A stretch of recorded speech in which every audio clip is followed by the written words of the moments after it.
Welcome to the Dental 18 podcast. I'm your host, Kiera Dent, and I have this crazy idea that maybe I could combine a doctor and a team member's perspective because let's face it, dentistry can be a challenging profession with those two perspectives. I've been a dental assistant, treatment coordinator, scheduler, biller, office manager, regional manager, practice owner, and I have a team of traveling consultants where we have traveled to over 165 different offices coaching teams. Yep, we don't just understand you, we are you. Our mission is to positively impact the world of dental, and I believe that this podcast is the greatest way I can help elevate teams, grow VIP experiences, reduce stress, and create A-teams. Welcome to the Dental 18 podcast. Hello, Dental 18 listeners. This is Kiera, and oh my gosh, it's been a hot minute since Britt Stone and I, no BS Britt, have been on the podcast together. The Consultants All podcast on days that I'm usually not around, and so it's super fun when I actually get a podcast with the consultants. So Britt, a long time no podcast with you and me. How you been? Good to be back. I do love podcasting with Tiff, and it's like that's when Tiff and I get to hang out is on podcasts. So it's good to be back here with you. I know, and I definitely. Okay, if you don't know Britt and I, we have very different personalities. Kiera is a FOMO and Britt is a LOMO. So I have fear of missing out. Britt has love of missing out. But I surely have FOMO of all the consultants podcasting and I don't get to be a part of it. So I just happen to have an extra time. So I texted Britt and said, hey, what do you do when you want a podcast? So here we are. Absolutely. Let's do it. So Britt, topic today I think is going to be really, really fun because we're going to actually peel back the curtain of Dental A-Team and do a little insider scope of what our company's like on the topic of right person, right seat, and how much your company can flourish when you're on right person, right seat. So Britt and I decided to pull Britt into this one because I think she's an excellent example of it. But also before we get kicked off, all of you listening, if this podcast has inspired you, has made you laugh, made you cry, given you something to help your practice, please be sure to leave us a review. Those reviews help us on our mission to serve millions of dental people. We want to help you guys elevate team members, elevate doctors. So right now, go leave those 5 stars and share this with some office. Put it in a dental post, put it in a group, share it on your Instagram page because you guys sharing is how we're going to serve those millions of people. So Britt, let's talk. Right person, right seat. How do you see this in offices? You consult offices, I consult offices. Right person, right seat. Like, how do you even figure out how a person is in the right seat? Like, people, like, let's start, I guess. How do you know that they're the right people for your team? Like, we'll start there because it's got to be right person, then right seat. How do you even know if people are right people for your team? I think you need to know, like, who you want on your team. Like, what do you stand for? What's important to you? I think like that's number one, which I'm a big fan of core values for that reason, just because I think it helps to describe, it helps to like give you an idea of like, who are those people that we're looking for? And even when we're interviewing those people, like, do those core values resonate with you? Because truly that's what we expect. And if not, like, totally fine. We can part ways, go find the thing that's going to fit for you. We'll find the person that's going to fit for us. But we've truly got to make sure we jive on those core things to see if they're even going to be a fit for our company.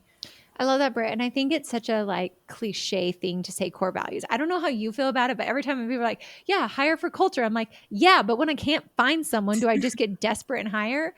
And I think you and I, from as much experience as we've had in the company together in Dental A-Team and also prior to working together, I really do believe those core values matter. And you and I have had a lot of conversations recently. Don't worry, guys. Teaser, spoiler alert. Britt and I spend a lot more time together, actually. I tried to convince Britt she was going to be my best friend since basically day one of working with us. And now I've convinced her to work with me a lot more. So on that, stay tuned. But I really think you and I even solidified the other day, like it's been a couple months of core values we genuinely want are like grit. That was when you and I came down to we want grit. So I'm such a proponent of fun, and Britt is a good proponent of like, we got to get stuff done too, Kiera. And not to say Britt's a fun killer, guys. She's a ton of fun, but it was such a good yin and yang because when you and I solidified that grit and do the right thing and passion for excellence are probably like the 3 things we're really looking for. But with grit as number 1, you and I feel started interviewing very differently for team members. Like, how much grit do they have? Give us an experience of where you've had to demonstrate grit. And I think that has also helped us weed out people that if you don't have grit and you don't want to like roll up your sleeves and work hard, this isn't like a fluff and puff job. You're not going to be sitting at home hanging out, even though it might sound like that. this is actually a job where there is grit and stamina and hard days while still having a lot of fun. I think it actually has helped you and I weed out and be more crystal clear on who we're trying to hire. I think it also helps. Core values are kind of cliche, but it does help to get everybody on the same page. Like if I ask you, like, hey, describe that person you want, like you're going to start describing attributes. And if we're all on the same page about those attributes, which are really what core values are, then it makes everybody's life a lot easier. And I think when offices actually use their core values and they start to like people assess on core values, decisions become more clear. I'm not saying they become easier, but they do become more clear. So, if you guys want to have a fun exercise that's either going to make you like more inspired or more depressed, just know it could come either way. Do a people assessment and see, rank all, like write all your team members there, write all your core values, and then assess how do they actually rank up on those core values. So, if I was doing that with Britt, which I'm not going to do live, don't worry, I will not put her through that. But our core values, we have a cute acronym. It's a dope GIF. We think we're super clever here. But like, do the right thing is our number one. So for me with Britt on a 1 to 10, how do I feel Britt is on do the right thing? Bottom line is, I actually trust Britt 10 out of 10 that I know she will always do the right thing. And I don't usually give out tens. I know Britt doesn't either. But Say we've based got on to like evaluate how we score these things and define it. If you're too easy and everybody's a 10, that's a red flag. it is a red flag. And that is actually a good point because normally I wouldn't give a 10, but based on the position Britt now is in our company, if I didn't have a 10 out of 10 on Britt of knowing she'd do the right thing, she's definitely not the right person for the position she's in currently. So, on that, I think you just go through and look at them as like for the position they're in, I think is an easy way to assess this of how do the core values rank based on the position they're in. And that also might help you figure out right person, right seat. If I was assessing Britt as a consultant, do the right thing, I might give her not as high of a rating. She always will do the right thing, but I think she might do it a little differently. So that's why I gave that clarity. Again, Britt's awesome, guys. I'd probably give her a 9 on clients, not a 10. But I think bottom line is Britt would hit high marks all the way through. And I think as long as your employees are like an 8, 9, 8, 7, 8, 9, as much as I don't want to do a 7, because I feel like tens should be given out very sparingly. I don't think most people should get tens because we're not perfect. And that should be someone who's perfect. I genuinely do believe Britt is very, very like, if not perfect, she's like 1% away from doing the right thing. I know she will always do the right thing, even in a hard time. So this is a great way for you guys to then assess your team on the core values to see, are these even the right people? Do they align? And if you like, let's back it up even further. If you don't have have core values, Britt, what's a way for offices to figure out what their core values are? Do you have any tips on that? Yeah, I think sometimes when I'm working through like with teams on even like building core values, sometimes I'll ask them questions such as like, what do we want people to say about us, right? Like, what do we want our reputation to be out in the community? And that'll start to like build some ideas of like attributes. Because if you want people to say those things about you, then you need to be that and you need to represent it.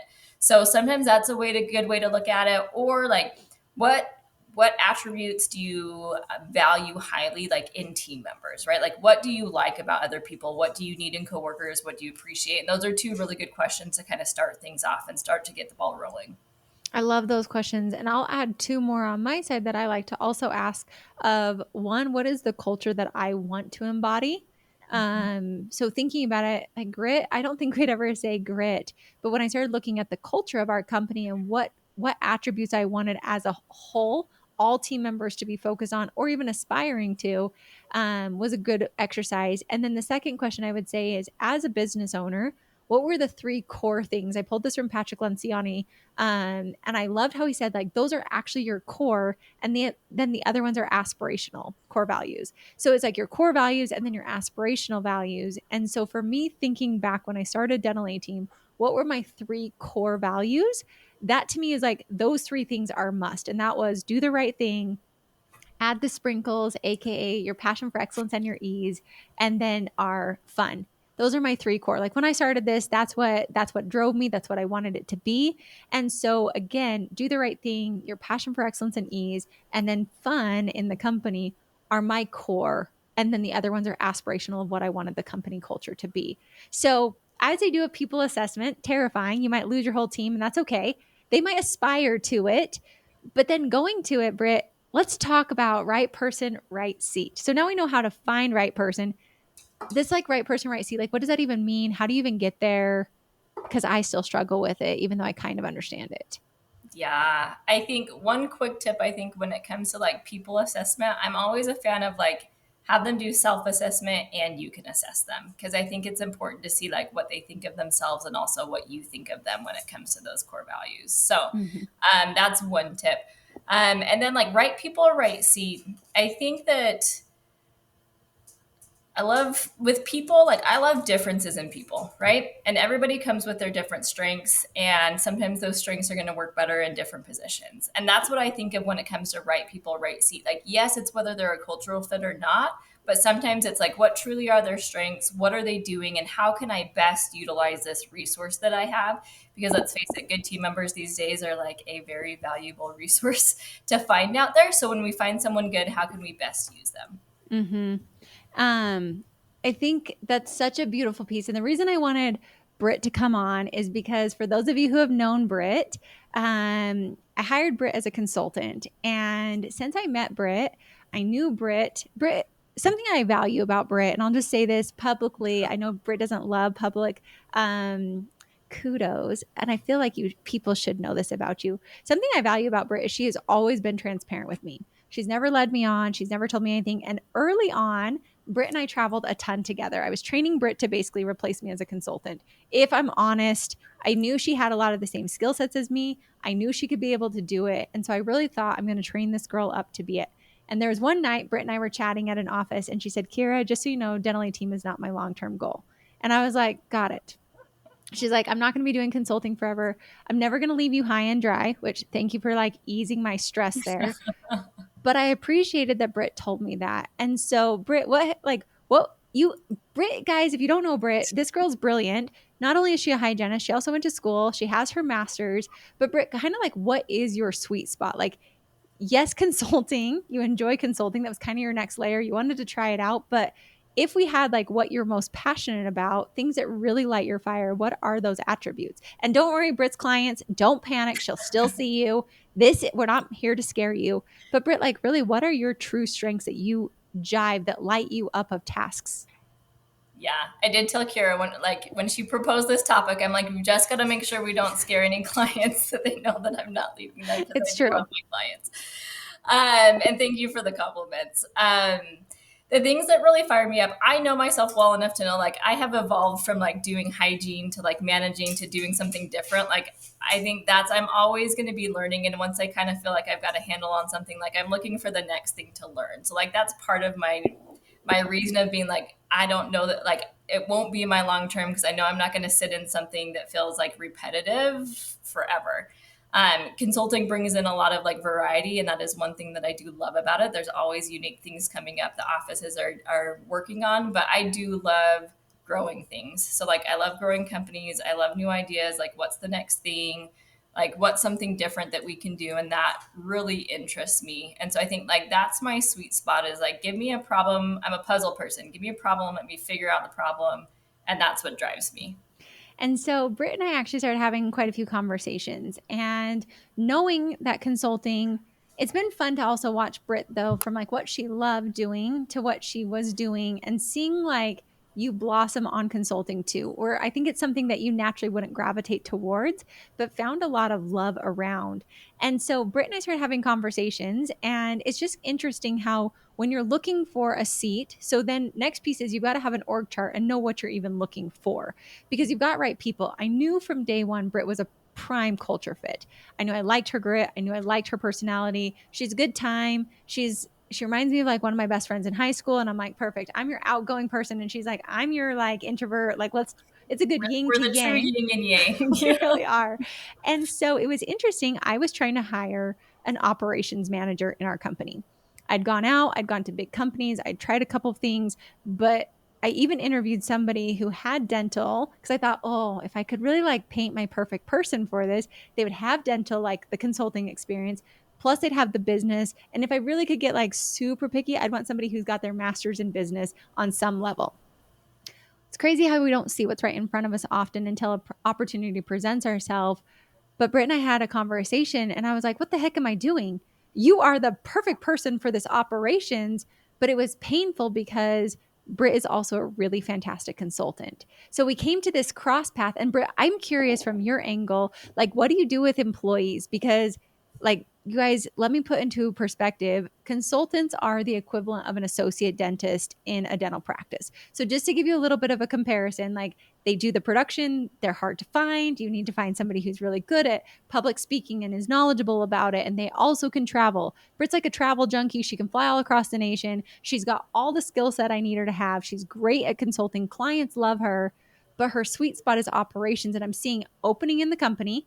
But now I've got an employee who's been a consultant who's going to move into operations, which now is like a peer moving into leadership organization operations. How do you like, it was a painful decision for me, even though I knew it was the right decision, because I'm losing a producer of a consultant while also filling a gap I need, but also hoping and praying I don't lose any team members as I shift Britt into a new position.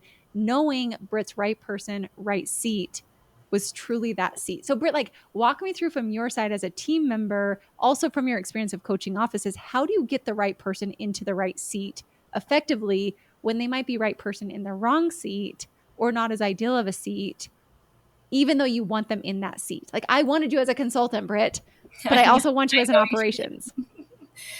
I know. And having like managed and been in charge of like hiring and staffing the team, like that's where like I'm always transparent because I know like the pain and the struggle and the importance of that. And so I always want to be super respectful of it. And so like as a team member, I think seeing, and I'll be honest, like I didn't see the right seat either. Like within the company, I didn't know like Kiera's side of things of like what her view is, but we were able to have open conversations to be able to kind of like work through things and figure it out. And I think it helped us both see what was possible. But as a team member, I think that's it. Like keeping the conversation open, being like having the best interest of everybody at heart, right? Like when I'm a manager, like if my team member wants to go to hygiene school or like if my team member wants to advance their career in some way, I truly believe if we have everybody's ultimate best interest at heart, like it comes back to us. So, and if there's a way that I can find for them to do that when I do really like them and they're a culture fit, do that within my company or like within my team to keep them moving forward, then it's a win-win situation. But it does take that like honest conversation, like that transparency and being willing, I think, to like see outside the box and kind of see outside current pain points to see the future. Mm-hmm. And I'm glad you said that because I do agree because we had so many open conversations and I knew your heart wasn't with consulting. Don't worry, guys. She is now like me, where we've like pared her schedule down to have like her clients that she genuinely loves. I have my clients that I genuinely love. And this doesn't mean the clients that are no longer with Britt she didn't love and it was like, peace out. It just was, we had to morph and shift and start turning it. That way she can really get into the seat that's ideal. But I think it's interesting. Neither of us saw it until presented of like Britt was getting burnt out on the exhaustion of always constantly having to be extroverted when she really loves to be introverted. I know that I need to give Britt her alone time. She'll go work on projects. She'll come back to me. Things will be done. But it's super awesome to see that. But then I want to ask a question, Britt, because there could have been another scenario here. You weren't coming to me and asking for the position, but I think sometimes team members think they're the right person for the right seat when they're not. Like, how do you navigate that conversation and not stunt a team member's growth, but also help them see that they're not quite the right person for that seat yet or ever? Because like I know there's a lot of people who want to become office managers. I'm like, why? You're absolutely going to hate your life. I get that you don't want to be a treatment coordinator. Like you think management's the next step, but you are literally going to hate your life. Like how do you also navigate that if it's right person and they're in the right seat, but they want to keep growing to the next level and you know that that's not the right step for them? Like how do you navigate that without shutting it down?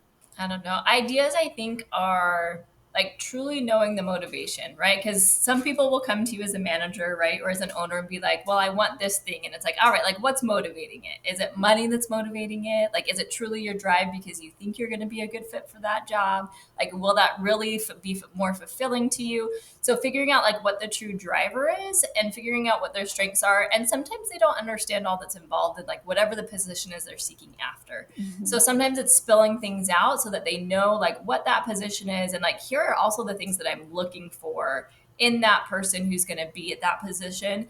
And let's talk about like, if that's your ultimate goal, let's start talking about where you are now and what you need to work towards.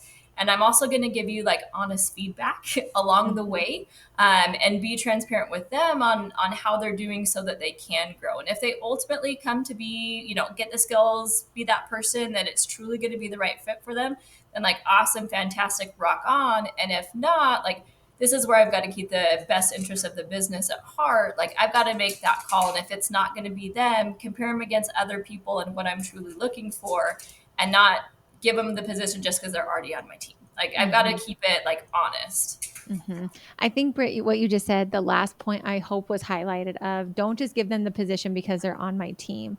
I think oftentimes we put right people in wrong seats, and it actually is a detriment to the business and to that team member.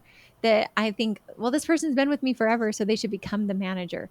Just because they're there does not mean that they're the right person for it. So I think it's really helpful. One, there's a cool graph that I really love. So if this is helpful for you guys, I don't actually know a thousand way, like I don't 100% know how to tell you how to look this up, okay? And I can't show you on the screen, but really it's a graph, so I'll just try and explain it to you. In the top left corner, this is your zone of happiness. And the way you decide are these are things you enjoy doing and things you do well. Okay, so it's things I enjoy doing, things I do well. That's my zone of happiness. That's in our top left corner. Then our top right corner are things you don't enjoy doing, but things you do well. That's your zone of mentorship. So again, it's things I don't enjoy doing, but I do them really well. Like Britt, she is actually really good at public speaking, but I don't think that that's really what she enjoys doing. I am actually really good at organization and team growth, but I don't enjoy any ounce of accountability whatsoever. And so I can do it, but like this is not my zone of happiness. That's a zone of mentorship.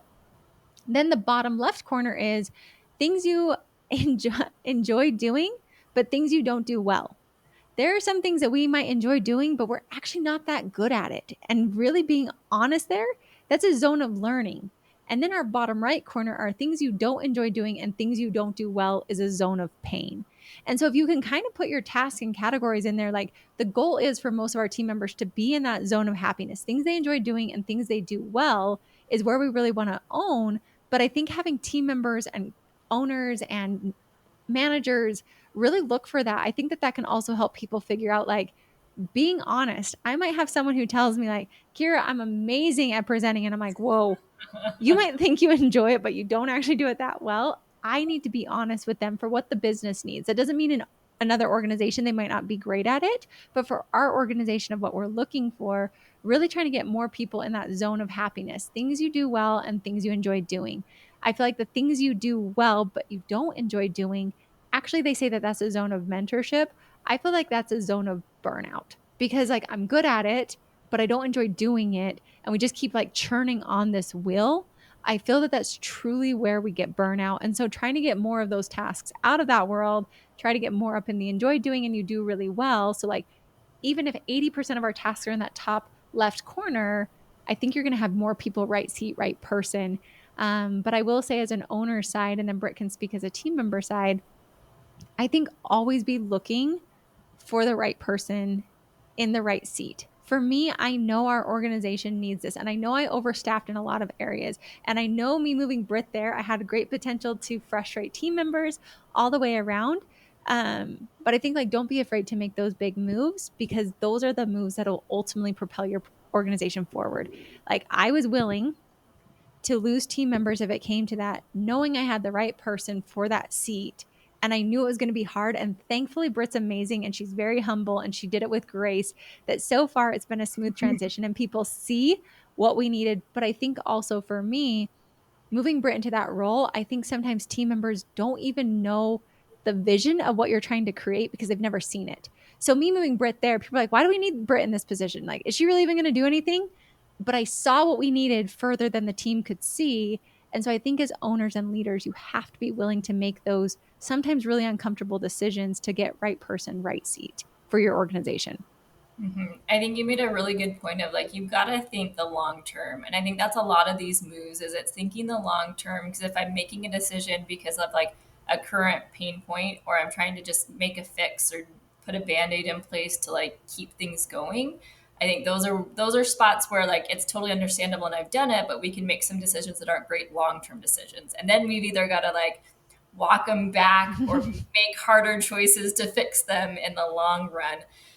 But when we can have that longer vision in place, I think it helps us to see. And also, I think identifying, like, kudos to you as a leader, being able to identify like a growth opportunity, right? Like sometimes it's that person that may not see that what they can become or what the company needs and see how they can fill it. But you know they've got the skills and you know like they're going to be the right person, even if there's a little bit of growth involved. Yeah, no, I appreciate that a lot. And it's fun. I think that that is one of my skill sets of seeing potential in people and then giving them opportunities to grow. I mean, Shelby, girl, we taught that girl to do sales when she's like, no, thank you. That's not my world. And I'm like, you are so good at this and I'm going to teach you how to do it. But really, I feel like the takeaway I hope you guys take is this is how you're able to find right people. These are some tactical skills of how to get right people in right seats. And it's crazy. I think the best line I can leave you with is from a doctor who said, Kiera, isn't it crazy how when you have a right person in the right seat and most of the people, like the bulk of your team, especially your leadership team, right person, right seat, how easy things flow. It's wild. And I think about that. So if things aren't flowing and they're not jiving, it might be a good time for you to look back and see who's maybe not the right person or who do I need to hire or find to get it. Because when it's right person, right seat, the right hygiene lead, the right dental assistant lead, the right office manager, the right doctor lead, when it's right person who genuinely is a great leader with the skill set you need, things flow ridiculously well and they're easy, they're fun. People are sitting in their zone of happiness because you've got the people in the right places. That doesn't mean it's going to be that way forever. People keep growing and evolving. So just know, like, once you get them there, it's not like print it out and post it because it probably won't stay, but it really is an easy flow if you can have people there. So those are my last thoughts, Britt. It's been a fun journey to watch you and I go through. I'm super grateful you're still with us, and it's fun to watch you blossom even more than I knew was possible, putting you in a seat of just exponential growth. Like I watched things that I didn't even know were possible. And Britt's like, hey, by the way, did you know about this, this, and this? I'm like, I had no idea. Like, how do you know all these things? It's fun to watch her skill set that I didn't even know was there evolve. So those are my thoughts, Britt. It's been fun. Any last thoughts you've got today on this? My only last thoughts are like, especially for leadership and like our doctors, right? Our doctors, our owners, like making sure, especially on your leadership team, you do have those right people, right seat, because I think that is where your life does truly change. And those are some of, I think, the hardest decisions to make, right? It's a lot of trust. And for people who are in those seats, if you need to make a change, like they're hard shifts to make with those positions, but they are life changing. So when you can make them, when you identify them or like make this space in your life to evaluate it, identify whether you do have the right people, right seat, or what you need, who you need to shift around, like it is life changing and worth it. Mm-hmm. So take the plunge. Go assess your people. Either get depressed or happy. If you're on the depressed side, call us because that's who we like to help, like to fix it. If you're on the happy side, also call us because we're happy to help. Again, both of these. I think that's something as consultants. That's why I actually love that Britt was a consultant. Now she's operations. She's both. Don't worry, client. She's not going anywhere. We have a deal worked out. Okay. But I think really like reach out, help us, or let us help you because seeing that we can see the potential of where people go because we're not associated with it. We're not as close to it. Britt and I both missed her moving into this position because we were too close to it. It would have been super beneficial to have a coach give us that guidance. But I think having that reach out, go on over to thedentallyteam.com, book a call. We'd love to help you. Britt, thanks for podcasting. It was a good time.